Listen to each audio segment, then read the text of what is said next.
Hi అండి. ఈరోజు నేను క్యారెట్తో బాదం మిల్క్ అయితే చేస్తున్నానండి. ఫస్ట్ నేను రెండు క్యారెట్లు అయితే తీసుకున్నాను.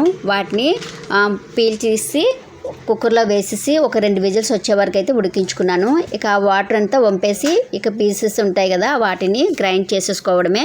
దానిలోనే ఒక కప్పు పంచదార కూడా వేసుకున్నాను. పంచదార వేసిన తర్వాత మెత్తగా పేస్ట్ చేసుకోవాలి. అలాగే ఒక 2 యాలకులు కూడా వేసుకోవాలి. దానిలో బాగా మెత్తగా అయ్యే వరకు గ్రైండ్ చేసుకొని ఇక పాలు కూడా ఒక గ్లాస్ పాలు తీసుకొని కొంచెం కొంచెంగా వేసుకుంటూ బాగా పేస్ట్లా చేసి మనకి సరిపడిన బాదం మిల్క్ కావాల్సిన పాలన్నీ వేసేసుకోవడమేనండి.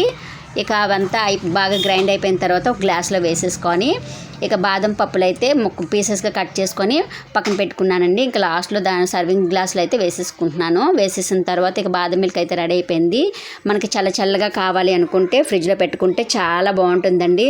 బయట కొనే బాదం మిల్క్ ఎలా ఉంటుందో అలాగనే యాజ్ ఇట్ ఈస్గా ఉంటుంది. మీరు కూడా ఒకసారి తప్పకుండా ట్రై చేసి చూడండి. Please subscribe and bye.